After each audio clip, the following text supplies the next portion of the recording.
What's up, guys? This is Red Tie here, and I have a redstone Minecraft tutorial for you guys. This is a minecart system that can be loaded and unloaded, and it will still work. The minecarts will go in the right direction and everything, and it'll, you know, work as it's supposed to. Um, Now, before I get any further, this is not my idea. Etho came up with this idea and had some problems with redstone, and I decided to take a whack at it and see if I could get this redstone to work, and I did. Granted, this redstone is a little dirty, looks bad, but in later editions I fixed it all. But really quick, we can show, even with this beginning prototype, I got it working. So right here we have two minecarts going around. What we can do is we can take a look at the chunk borders and see that it's in 6 chunks right here. And what we can do is we can go 8 chunks away because my render distance is 8. We can go 8 chunks away in one direction and we can unload it, and these minecarts should continue moving when we reload the chunks, and they should be, how they are. So we can do that real quick.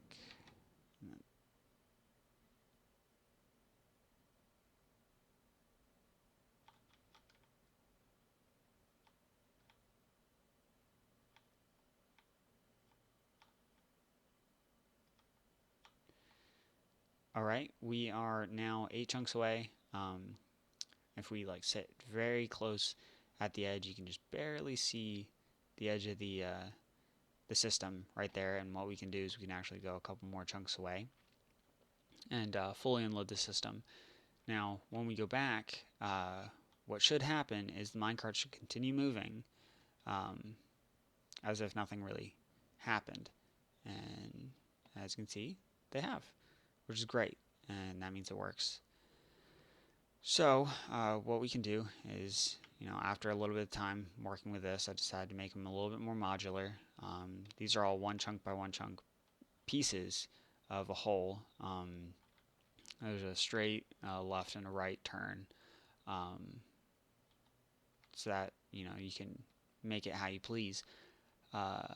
One thing though is I had to make 2 of each because of the mine track rule with the cardinal directions.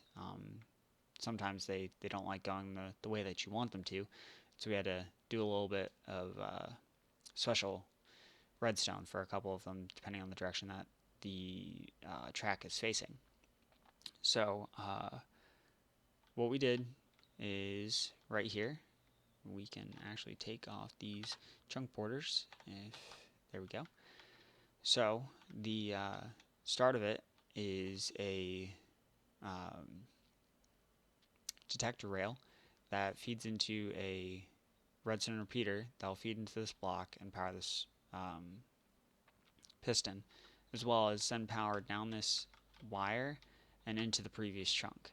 Now this wire is important because if we say copied and pasted this over the next chunk, this wire will go into this wire and will go into this monostable circuit and hit this piston.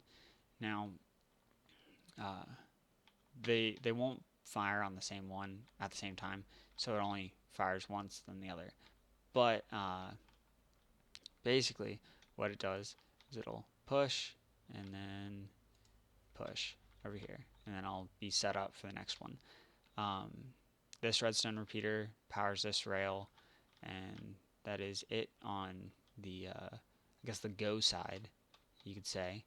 And then this redstone torch powers this, and then when it's on the stop side, this redstone dust turns this track so that it goes into the block, and this redstone repeater right here pulls power from this block and sends it down this wire and into this redstone torch to turn it off and to invert the signal and turn this track off as well so that it'll stop. And then once a minecart runs over the next detector rail down the line, it'll power this one and it'll turn it on and let the minecart go. Uh, it's basically the same for all of these. It's the same exact, setup, repeater into the block, into the piston, down the line, and through this line into the repeater, into the monostable circuit, and um, into the piston again.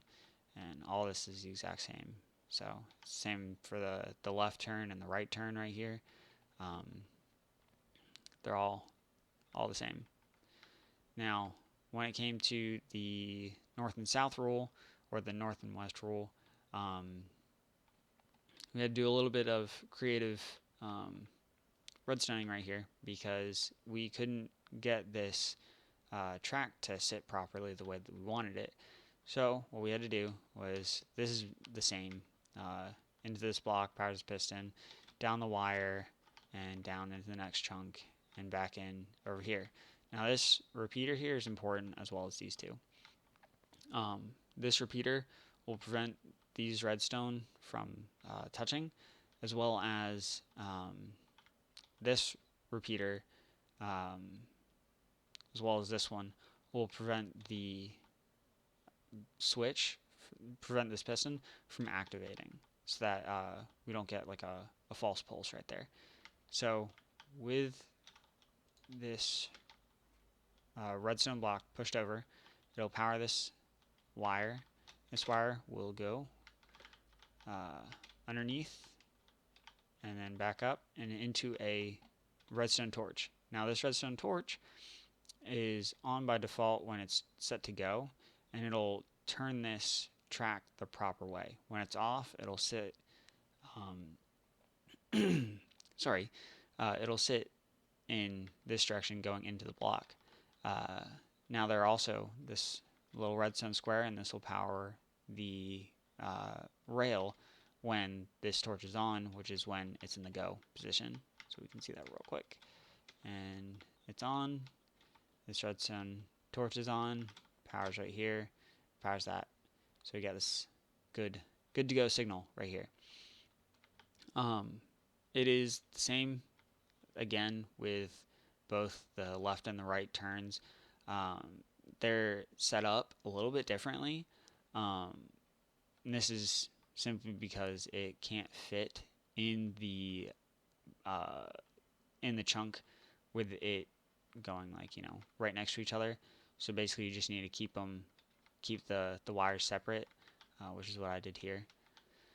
But you can take a look right here. This is the wire to go to the previous chunk and to free the next minecart. This is the wire that comes from the next chunk, and it will free the cart that is sitting right here.